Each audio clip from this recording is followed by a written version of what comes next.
you mess something up badly. The kind of mistake that makes your stomach drop. Some people carry that feeling for days. They replay it on loop, rehearse the humiliation. Other people feel the exact same sting, and by tomorrow morning, they're already moving again. Same failure, same embarrassment. Wildly different recovery time. What's actually different about the second group? Here's the strange part. It's not that they feel less. Researchers who study resilience consistently find that fast recoverers experience just as much initial distress as anyone else. The difference isn't the intensity of the wound, it's what happens in the seconds right after it. Psychologist Martin Seligman spent decades studying what he called explanatory style, the internal story people tell themselves about why bad things happen. Seligman found people differ along 3 dimensions when explaining a setback: permanence, pervasiveness, and personalization.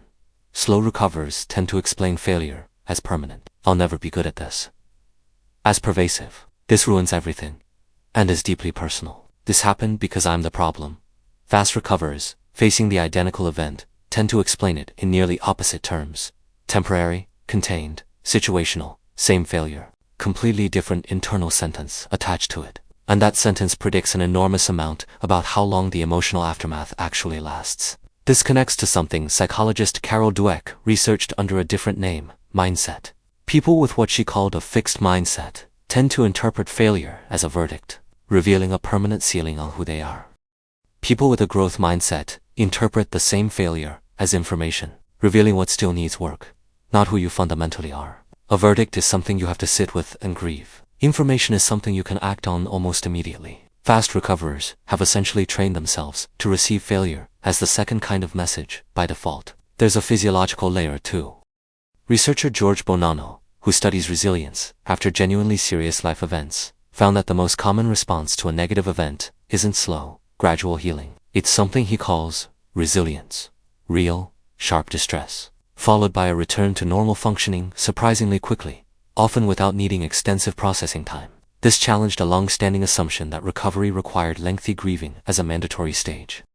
In many populations Bonanno studied, resilience was the most common outcome, more common than prolonged struggle. What separated resilient responders wasn't an absence of feeling. It was flexibility, accessing difficult emotions when useful, then disengaging and refocusing forward once initial processing had run its course. Fast recoverers don't suppress the sting of failure. Suppression tends to make emotional aftermath last longer, because unprocessed feelings resurface, uninvited. What they do instead is feel the full hit, briefly and intensely, then actively shift attention toward the next concrete action available. Here's the part that reframes this whole topic though. None of this appears to be a fixed personality trait people are simply born with. Dweck's research found that explanatory style and mindset can shift with deliberate practice.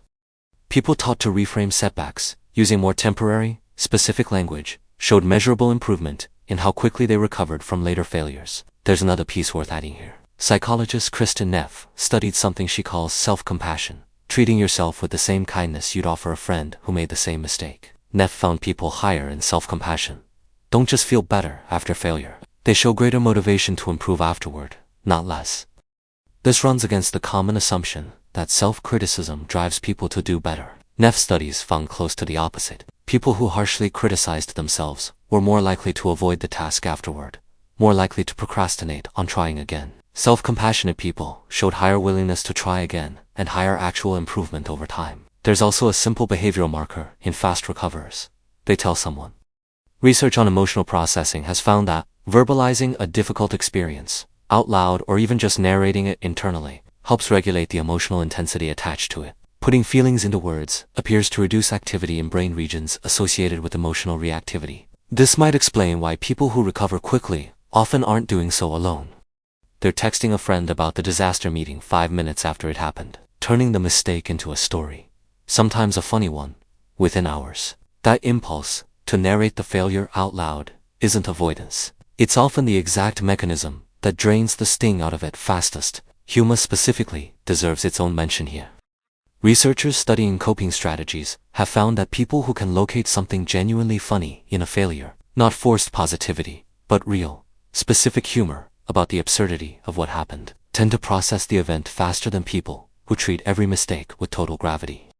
Turning a disaster into an entertaining story you tell later requires a certain psychological distance from the event, and building that distance quickly seems to be part of what separates fast recoverers from slow ones. None of this means fast recoverers don't care about their mistakes. If anything, they often care just as much about actually fixing whatever went wrong. What they don't do is treat the failure as a referendum on their entire identity while they're fixing it. Modern life doesn't make this easier. Every failure now happens in a world engineered to make you replay it. A mistake can get memorialized online, refreshed, and re-encountered indefinitely. Your ancestors' failures mostly disappeared once the moment passed. Yours can resurface on a screen for years. The same platforms that make failure more visible also make it easier to do the thing fast recoverers naturally gravitate toward: talking about it, joking about it, turning it into a story shared with someone else within minutes, which makes the internal sentence you attach to failure even more important now than it was for most of human history. So the next time you make a mistake that makes your stomach drop, pay attention to the very first sentence your mind reaches for. Not the feeling itself, the story wrapped around it. If that sentence says, "This happened," you'll likely be moving again by tomorrow. If it says, "This is who I am," you might be carrying it a lot longer than the mistake ever deserved.